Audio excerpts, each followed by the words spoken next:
네, 어서 오세요. 유럽 전쟁에서 그 실패한 미국이 동북아시아로 전운을 몰고 오는 것 같네요.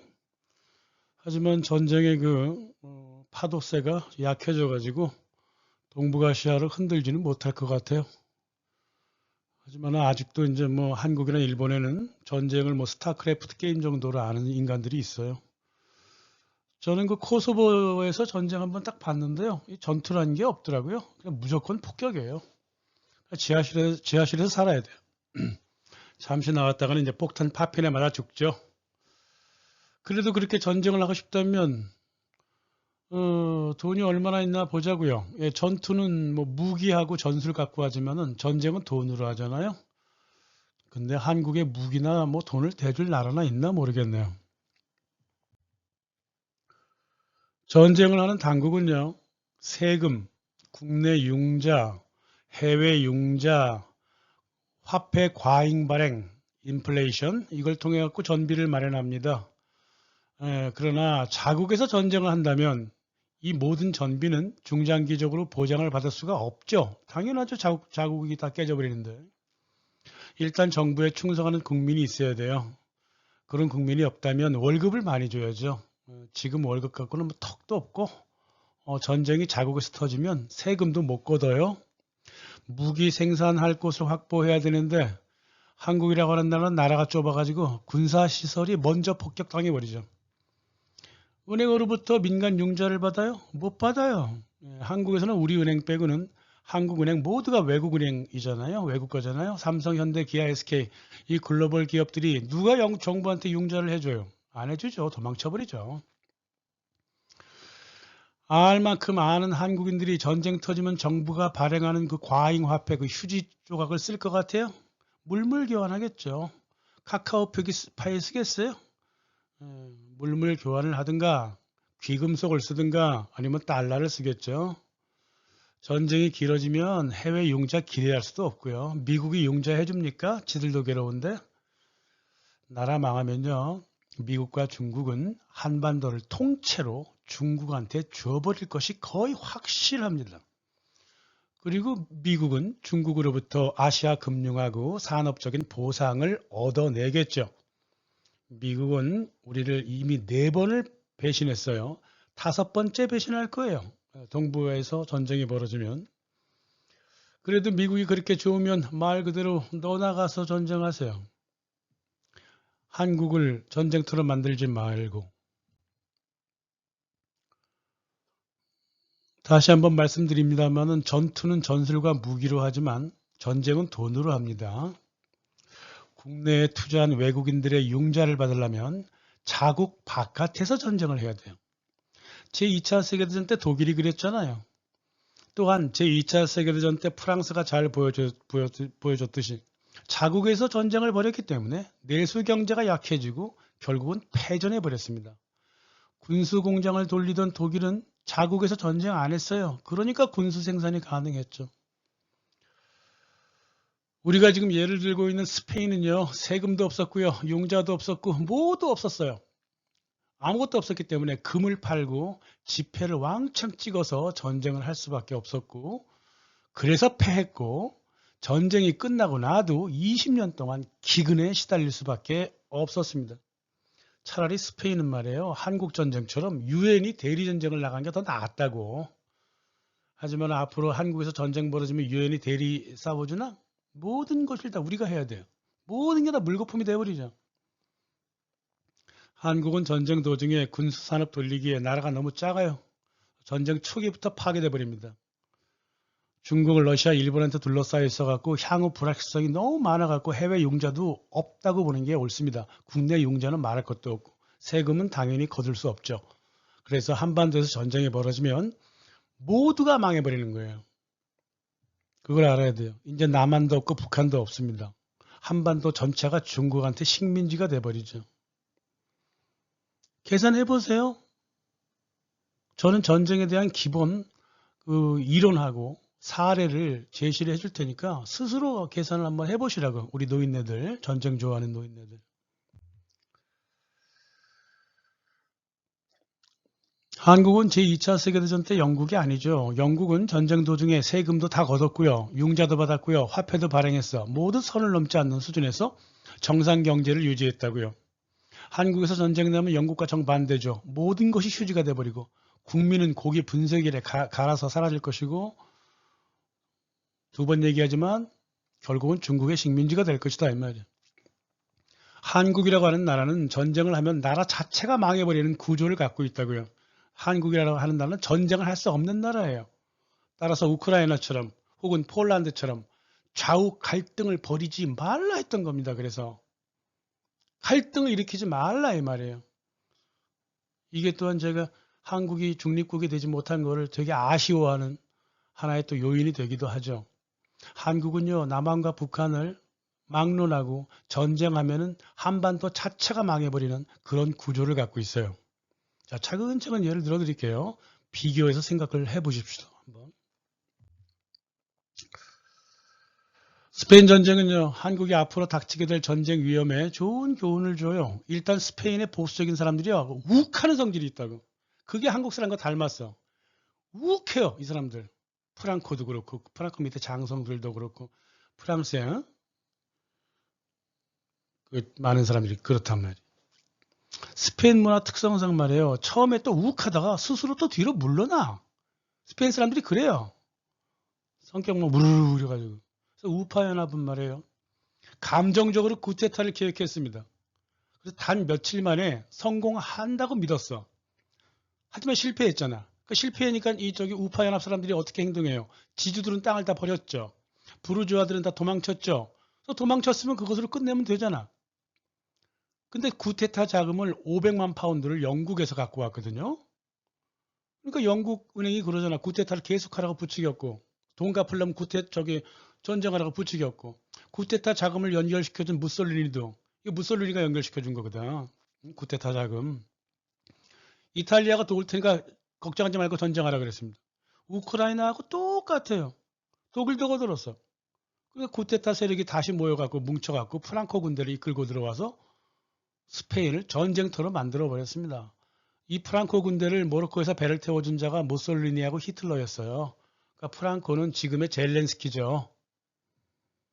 이렇게 자기도 욱하는 성질의 전쟁으로 끌려 들어간 게 스페인 내전인데 한국도 그럴 가능성이 있다 이 말이에요. 스페인에 대한 그 영국과 프랑스의 불간섭 정책을 피웠거든요. 이게 오히려 거꾸로 스페인 인민전선 정부로 하여금 물자를 수입하지 못하도록 막았습니다. 말만 불간섭 정책이지 실은 독일과 이탈리아는 프랑코한테 무기를 계속 대주고 있었잖아요. 스페인 정부는 그 가까이 있고 스페인 정부와 같이 자유진영이라고 하는 영국과 프랑스로부터 무기를 받을 수가 없었단 말입니다. 실상 영국하고 프랑스는요, 스페인 정부가 망하기를 바랬어요. 독일하고 이탈리아 무기가 엄청나게 들어오니까 독일과 이탈리아를 약화시킬 수 있다고도 봤고 무기가 어떻게 잘 작동하나 보기도 했고 그 무기가 스페인에서 소비되도록 유도했다고요. 더욱이 이제 영국의 자본가들은 말이에요. 자꾸 주권을 강조하고 자치적인 인민전선 스페인 정부보다 프랑코가 더 나았다 이 말이에요. 자, 이쯤에서 생각해 보자고요. 중국하고 북한이 한 편 먹어가지고 그러면 미국이 한국과 한 편 먹을까요? 참 한국 사람들 꿈도 커요. 미국은 한반도 전쟁에서 중립을 취할 겁니다. 그러다가 한국이 패전해 가면 중국한테 달라붙겠죠. 미국이 항상 했던 일이고 영국이 항상 했던 일인데 뭐 영국이 스페인한테 딱 그렇게 행동했습니다. 뭐 스페인 전쟁만 그랬나? 1차 세계대전에서도 벨기에 이용해서 전쟁 일으키고 벨기에를 버려버렸죠? 그렇게 벨기에한테 통수를 쳤어. 2차 세계대전 때는 폴란드 통수를 쳤죠. 아시아에서 3차 세계대전이 벌어지면 한국을 통수 칠 거라 그 말이에요. 믿을 놈을 믿어야죠. 조지 오웰이 그랬습니다. 스페인 전쟁의 결과는 파리, 런던, 로마에서 결정했지 어떤 경우든 스페인에서 결정되지 않았다. 이랬단 말이에요.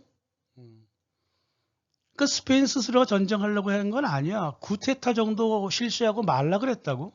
그러니까 갈등을 유발을 했단 말이에요. 자기들 스스로. 그러니까 전쟁으로 이끌려갔다 이 말이에요.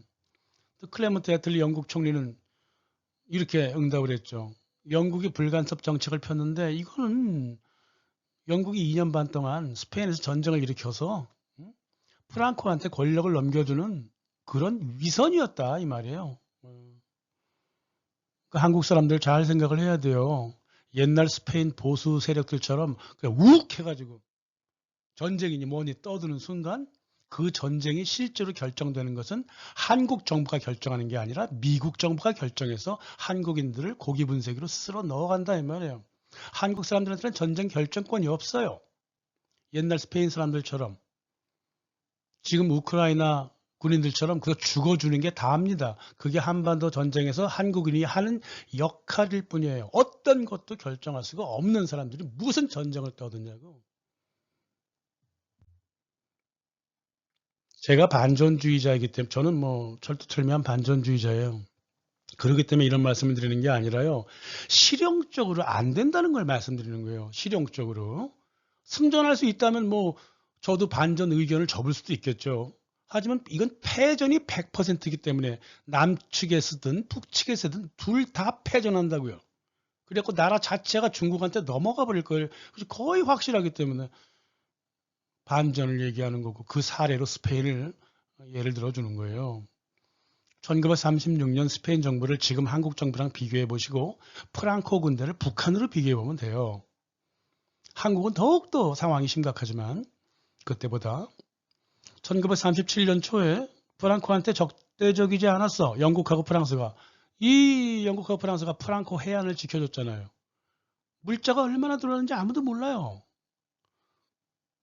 불간섭하고 해안을 통제하겠다고 해놓고 무기 들어오는 거는 속속들이 들여왔겠죠.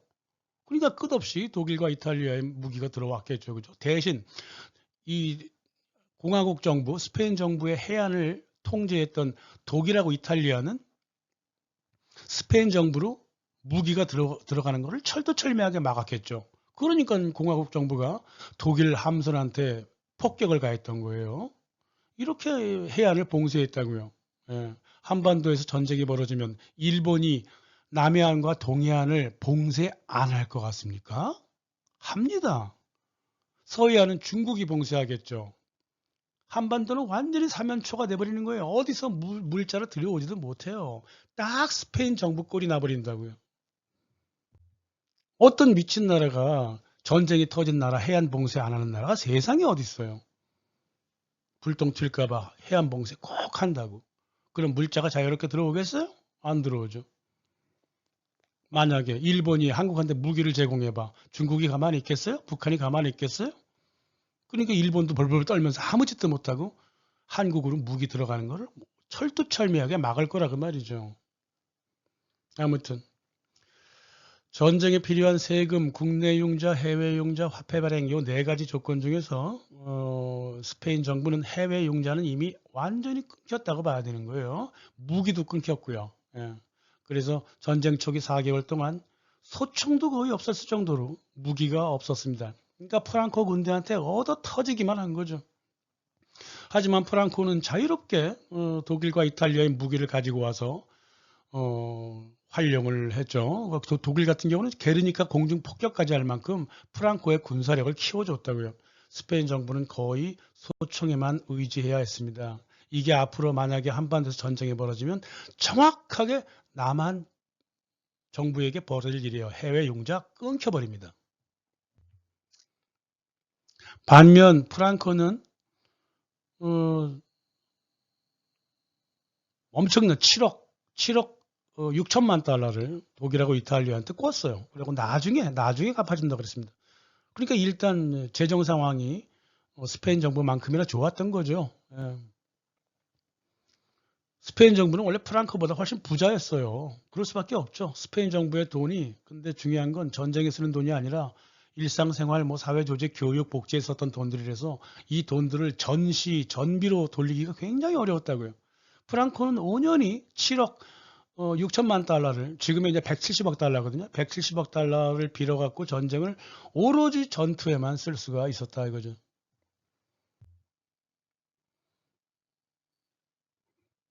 이게 바로 이 스페인 정부가 가진 보유금을 탈탈 털어갖고 군사 비용으로 쓴 이유예요. 예? 바깥에서 못 들어오면 게다가 스페인 정부는요 무슨 무기라든가 물자를요 직불을 해야 했고요.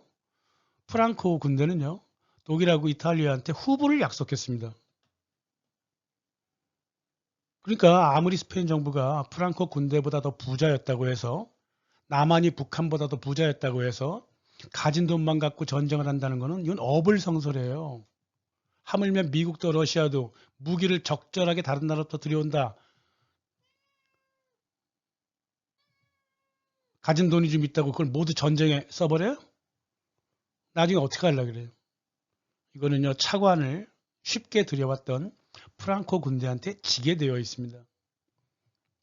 그래서 전쟁을 하려면 이념을 따지는 게 아니라 국제 문맥을 먼저 보라 그런 거죠.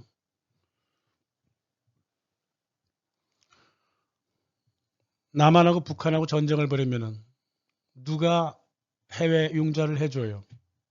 이길 놈한테 해주는 거예요. 질 놈한테 안 해줍니다.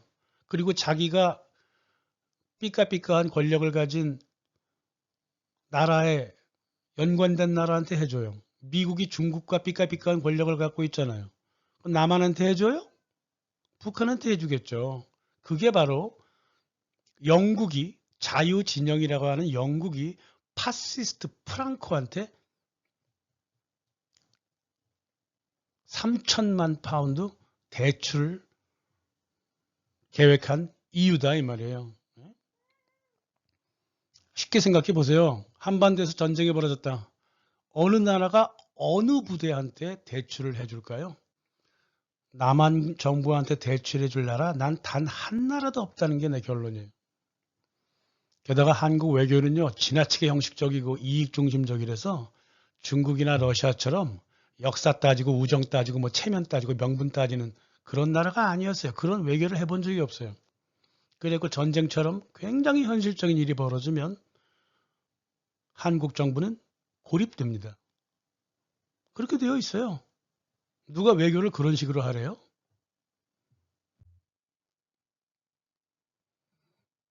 스페인 정부는요 부자였어요. 인구의 60%를 차지하고 있었고 마드리드, 북부 카탈루니아, 바르셀로나, 빌바오, 바스크, 아스투리아, 발렌시아 그 공업지대 다 갖고 있었고요. 지중해의 그 풍부한 농업지대도 모두 장악하고 있었다고. 이렇게 좋은 산업 조건을 갖추었다면 이 정부가 북부 산업지대를 보호해야 되잖아. 근데 정치적으로 내분이 하도 많이 벌어져가지고 관리를 못했습니다. 그러니까 프랑코 군대가 북부 쪽 산업지대를 먼저 쳐들어간 거예요. 자국에서 전쟁이 벌어지면 이상하게도 내분이 벌어져요. 한국 전쟁 같은 경우는 남로당이 있었잖아요. 여기 스페인은요. CNT라고 노동조합이 인민전선 정부를 방해했다고요. 뭐 거꾸로 입장을 거꾸로 보면 뭐 스페인 정부가 자기네들의 노동조합을 방해했다고 볼 수도 있겠죠. 이랬든 저랬든 간에 내부 갈등에 시달리고 있었기 때문에 북부 공업지대를 보호하지를 못했습니다. 저렇게 포위되어 있거든요. 그 전쟁이 벌어졌음에도 불구하고 공업지대인 카탈루니아, 바스크 정부로부터 독립하려고 그랬죠. 자치제를 행했다고. 그러니까 정부의 힘이 약해지죠. 전쟁 터지자마자 카탈루니아 산업체 1,700개 마을, 18,000개의 기업을 집단화 시켜버렸습니다. 아라곤 지역, 북서부 같은 아라곤 지역 4분의 3이 CNT, 아나키스트 관리하에 들어왔다고요. 공화국 지역의 반이 집산화됐어. 그리고 700에서 800만 농민들이 경작에 들어갔거든요. 이렇게 집산화했으면 전시 공업 체계로 돌리면 되잖아. 근데 아나키스트 이 CNT 같은 경우는 시간도 없었을 뿐더러 미리 전시체제가 갖춰진 것도 아니고 전시체제가 뭔지도 몰라갖고 평상체제로 산업체를 운영했단 말이에요. 게다가 의견 수렴 체제도 직접 민주제를 도입했다고? 지금 전쟁 도중에 꼭 이렇게 해야 했어요? 그러니까 프랑코 군대 움직임한테 시의적절하게 대응하지 못했다고. 의견을 밑에서부터 불러오기 때문에. 이렇게 권력이 분산된 체제는 평상시에는 굉장히 민주적이지만 전쟁 시에는 이거 감당할 수가 없는 체제라 이 말이에요. 그래서 프랑코의 국가주의자들은 장군들 밑에서 단결했다고. 하지만 공화국은 그러지를 못했어요. 전쟁 도중에 무슨 직접 민주주의를 해요. 이게 좌파들이 순진하다는 거예요. 아무튼 전쟁 한번 터져보세요. 꼭 내분이 벌어집니다. 그러니까 자꾸 지죠. 그렇게 산업체를 잃어버리고 사회 조직, 경제 조직이 분열돼 버리니까 국내 융자가 있을 수가 없어요.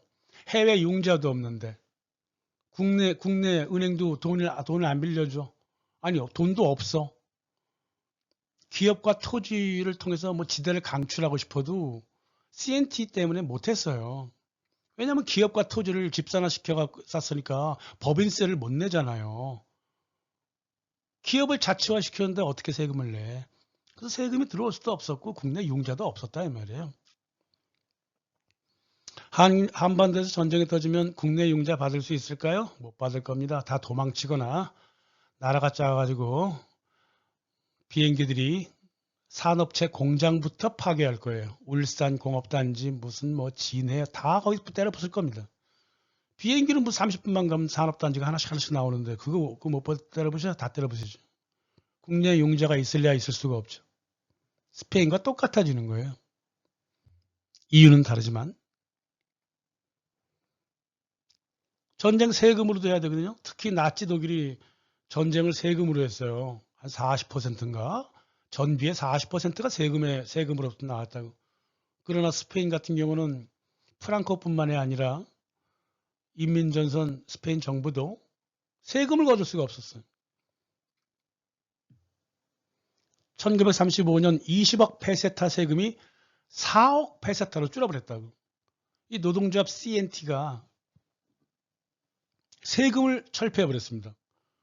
노동자들한테 세금을 거두면 안 된다라고 하는 이념 때문에. 그리고 지주를 없앴으니까 지대도 없죠. 그렇잖아요.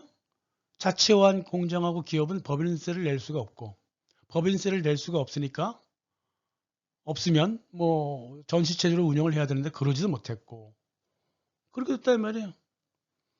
그래서 이 임시정부가 있었던 발렌시아 같은 경우 1935년 5천만 페세타 세금을 받았는데 2년이 지나니까 370만 원으로 줄어버렸어요. 13배, 14배가 세금이 줄었다고. 이래갖고 어떻게 전쟁을 해요? 이래갖고 이기길 바래요? 갖고 있는 금밖에는 쓸 게 없었죠. 자금을 끌어올 기반을 스페인 정부와 노동조합 스스로 없애버렸기 때문에 전쟁할 돈이 없었어요. 그러니까 소련한테 맡겨둔 금만 계속 쓸 수밖에 없죠. 그렇게 되는 겁니다. 한반도 전쟁도 똑같다 그랬죠. 예, 국내 융자, 국제 융자 없을 겁니다. 그러면 갖고 있는 금을 갖고 써야 되는데 미국이라든가 일본에 맡겨둘 금이 얼마나 있나요? 당시 스페인 정부가 보유한 금은 세계 4위였어요. 그럼에도 불구하고 그걸 다 써버리고 패전했다 그 말이죠.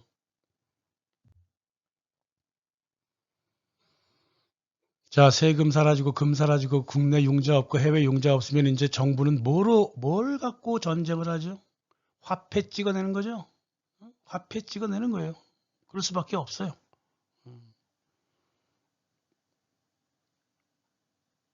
가진 금 다 써버리는 거예요. 게다가 스탈린은 뽕을 뽑으려고 자기네들 그 거지 같은 무기를 엄청나게 비싼 값에 팔았기 때문에 가지고 있는 금도 다 없애버렸죠. 한국이 미국에 금을 맡기고 무기를 들여온다면 미국도 똑같은 짓을 하지 않을까요? 가격을 2배, 3배 부르지 않을까요? 전 그럴 거라고 봅니다. 그러면 한국이 가진 보유금들 다 없어지는 거고요. 한국의 자산은 다 사라지는 거예요. 그러면 딴 거 마지막 하나밖에 없어. 전쟁하는데 화폐 찍어야 되거든요.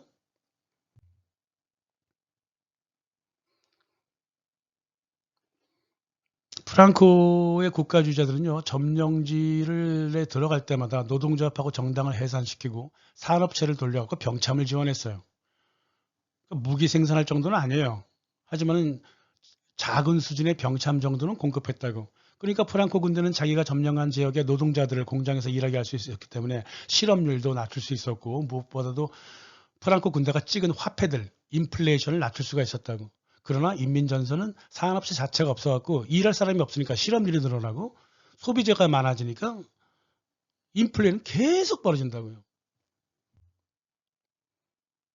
화폐 공급이 장난이 아니에요. 이게 양쪽의 경제 차원이 거의 비슷했다고 보는데요. 스페인 정부는 화폐량을 굉장히 늘렸죠. 인구수가 좀 많고 하지만은 이전의 삶의 질도 좀 지켜야 되고. 그래갖고 영국하고 미국한테서 그 생활용품만 수입을 했단 말이에요.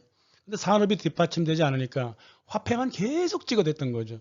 반면 프랑코는 적절한 상태에서 찍어냈어요. 많이 찍긴 찍었지만 좀 아껴가면서 찍었다고요. 군인들이 그렇잖아요. 일반 시민들보다는 소비라든가 이런 것들이 좀 전략을 잘 하잖아요. 이 군인들이. 그 화폐 공급량의 차이가 저렇게 났다 이 말이에요. 그 당연히 물가 차이가 나죠. 당연히 물가 차이가 나는 거예요.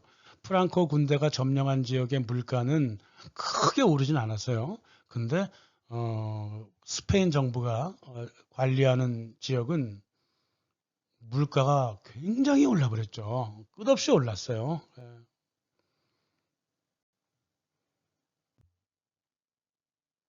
영국하고 프랑스 그리고 소련한테 이제 배신당했잖아요. 스페인 정부가. 그러니까 기댈 곳이 없잖아요. 그러니까 우리 정부를 믿어달라면서 지폐만 남발했습니다. 해외 물자 수입도 어려워졌고 지하 경제가 늘어났고 많은 수의 국민이 정부 측에서 프랑코 측으로 넘어갑니다. 지금 뭐 스페인 민주정부에 자원했던 국제여단만 역사책에 적어 있어서 그렇지 실은 프랑코 측으로 넘어간 국민들 굉장히 많았어요. 스페인의 외국인 노동자들도 양쪽을 딱 지켜보면서 거의 프랑코 측에 붙었습니다. 전시 경제를 잘못 운영하면 이런 꼴이 나버린다 이 말입니다.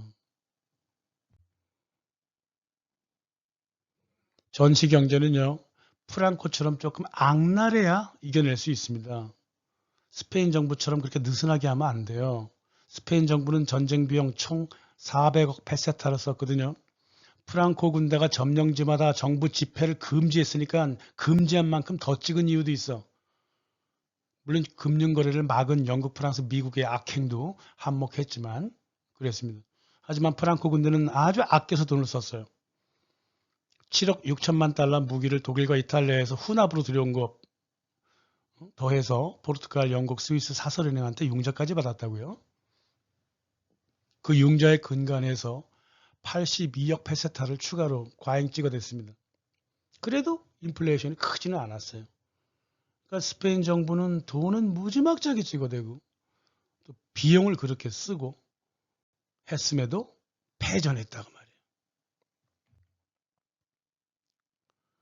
저는 프랑코 정부는 전쟁 때 그 전시 경제하고 전혀 다르게 인민전선의 모든 사회적 조직을 파괴하고 노동력을 몰살했고 경제 베이스마저 파괴시켜버렸습니다. 스페인 재건에 대한 의지가 없었어요. 이 프란시스코 프랑코가.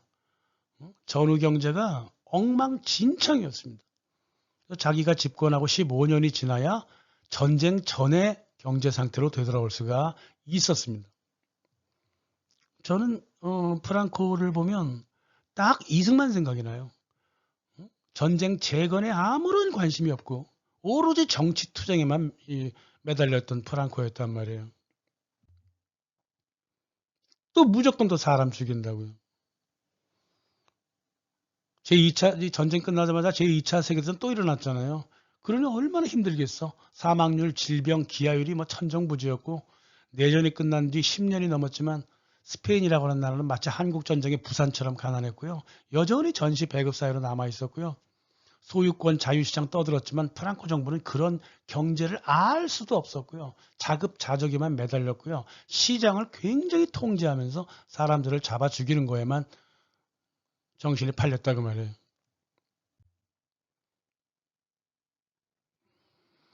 프랑코가 아무것도 하지 않은 이유가 여러 가지가 있어요. 2차 세계대전 때문이기도 하고 뭐 자기 자신의 어떤 정치 과잉 성격도 있고요.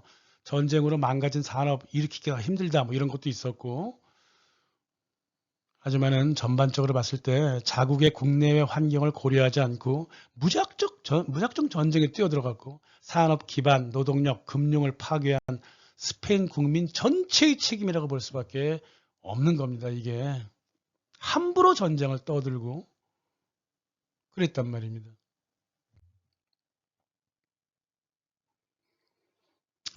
한국전쟁에서 중국한테 패배했잖아요, 미국이. 그래갖고 냉전 동맹국이 필요했습니다.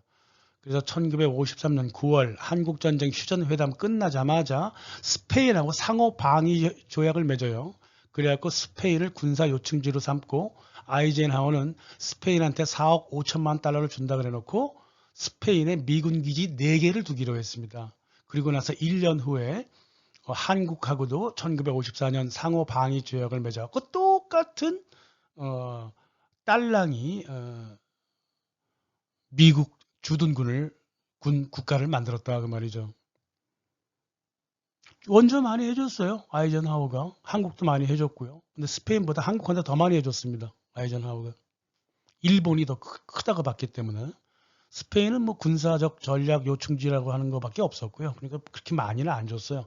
한 15억 달러 정도 대출을 해줬습니다. 이 상호 방위 조약이라고 하는 거는 미군 주둔을 이유로 원조를 해줬다 하지만 그 원조금이 어디 갔는지 몰라요. 예. 그래갖고 이 프랑코의 그 집권 기간 후반에는 이제 경제가 서서 일어나긴 해요. 특히 1959년 서유럽 경제 시장하고 브레튼 우즈 체제로 스페인이 들어가 버리죠. 그래갖고 서유럽 국가들하고 똑같이 경제가 발전되는 거예요. 고정 환율 했고요. 공공지출 감소시켰고 IMF에 들어갔고 그래갖고 이 자유시장 경제로 천천히 나갔던 거예요. 이 프랑코 말기에. 뭐 화폐도 평가절하했고 세금도 인상해서 이 재정을 좀 튼튼하게 했고요. OECD 국가 간의 그 무역 제한도 철폐했고 이래갖고 스페인이 천천히 경제가 움직이는데요. 이 프랑코 밑에서 경제 발전이 출발했긴 했지만은 이 프랑코 자체는요 자유경제 발전을 반대했어요. 그렇게 무식한 사람이었어요. 어쩌면 간디 같은 사람이었죠. 인도 자체가 완전히 농경사회로 머물기를 바랬다고 프랑코도 그랬습니다. 그래서 이 프랑코 덕택에 이 스페인 경제가 기적을 이룬 게 아니라 프랑코가 죽고 난 다음에 경제가 크게 벌어져요. 스페인 경제 기적은 프랑코가 죽은 1975년부터 경제 기적이 벌어지는 거예요. 이 경제를 후안 카를로스 국왕이 주도를 했어요. 후안 카를로스 국왕은 옛날 일은 다 잊자. 그러면서 망각의 조약이라고 팍토 드 올비도 그래갖고 과거사를 덮어버렸습니다. 한국이나 칠레처럼 진실화해위원회 이런 거 열지 않았습니다. 다 잊어버리자 그랬습니다. 그리고 경제에만 매달렸죠. 그래서 프랑코 사후에 스페인은 유럽의 한국처럼 경제의 기적을 만들어내게 되죠.